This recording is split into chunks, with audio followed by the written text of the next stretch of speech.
Salut, dans cette vidéo, je vais te parler de quelque chose, d'un horizon, d'un paysage qui se cache derrière chaque cabinet en bien-être. Quel que soit l'endroit où tu es, que tu sois en ville ou dans la campagne, il y a toujours un horizon avec des cocotiers, avec un beau coucher de soleil, avec une certaine idée du bonheur qui se cache derrière cette activité-là. Donc je t'invite à regarder cette vidéo jusqu'à la fin pour voir si, toi aussi, tu pourras peut-être nous conter dans les commentaires quel type de paysage se cache derrière ton activité. Je te dis à tout de suite après le jingle.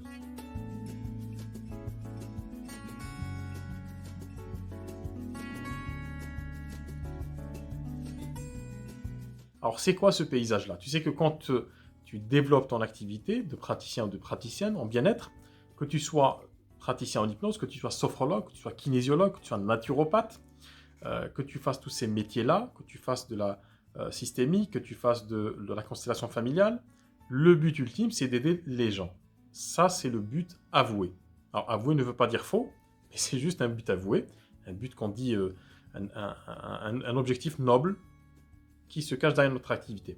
Mais si on creuse un peu plus derrière cet objectif-là, noble, se cache, se terre, un objectif aussi beaucoup plus personnel, et beaucoup plus noble aussi, qui est celui de s'aider soi-même. Parce qu'on ne peut aider les autres si soi-même on ne s'aide pas. Et très souvent, quand on arrive à ces métiers-là, c'est qu'on arrive par un effet ou suite à une reconversion professionnelle. C'est-à-dire qu'on a changé d'espace, on a changé de métier, et on se trouve dans un espace-temps qui est personnel, qu'on construit, et qui permet justement finalement de laisser éclore un souhait, un espoir, une vie cachée, quelque chose qu'on ne sait jamais peut-être avouer. Ça peut être aussi suite à une souffrance, un burn-out. Et quand on est dans ce cas-là, ce qu'on fait, c'est qu'on essaie de dépasser ces problématiques-là. Quand on y arrive, on se forme, on n'arrête pas en si bon chemin, on se forme et puis on continue à se former pour aider le maximum de personnes. Et finalement, on est dans les autres, on s'aide soi-même. Alors de quelle manière on s'aide soi-même? De manière émotionnelle, parce que ressentir de la gratitude vis-à-vis de personnes qu'on a aidées, c'est un sentiment qui est extrêmement puissant, c'est quelque chose qui est enivrant, qui est dynamisant, qui est très fort émotionnellement. Et puis aussi, le fait de développer cette activité-là te permet aussi, et surtout, d'atteindre une certaine liberté financière. Cette liberté financière est importante, elle n'est pas importante en soi, l'argent n'est pas important en soi, c'est ce qu'il permet de faire ou de ne plus faire qui est important. Et cette liberté-là te permet finalement de te sentir réellement dans ta place dans ce monde-là, de sentir que vraiment tu es utile à toi-même et aux autres.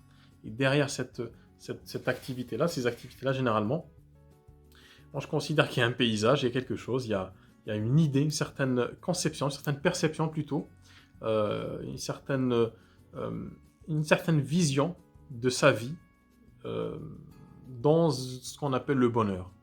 C'est-à-dire que quand on veut faire ces métiers-là, quand on pense à son cabinet, quand on pense aux gens qu'on va aider, finalement, s'imagine dans une posture de bonheur, une posture où on est en plein au centre de ce processus de transformation, comme un cœur nucléaire, finalement, dans un réacteur.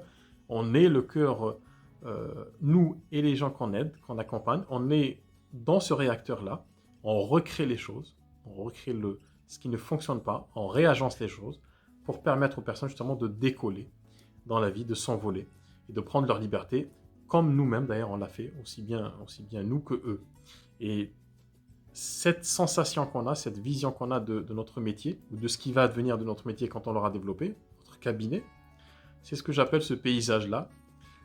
Donc chacun a ce paysage-là. Donc dis-moi d'ailleurs en commentaire quand tu as pensé à te lancer dans ces métiers-là, à quoi tu as pensé réellement, concrètement, quelle est cette idée qui a germé dans le pli de ton âme, qui s'est faufilée tout doucement en toi et qui a grandi, peut-être qu'a commencé à grandir dans une souffrance qui était contemporaine à cet espoir-là, ou peut-être que ça a grandi après, quand tu as changé de métier.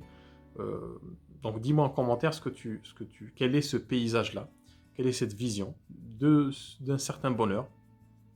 Alors, bonheur personnel, mais bonheur quand même, qui te pousse justement à faire et à continuer à développer ce métier malgré toutes les difficultés qu'il y a aujourd'hui.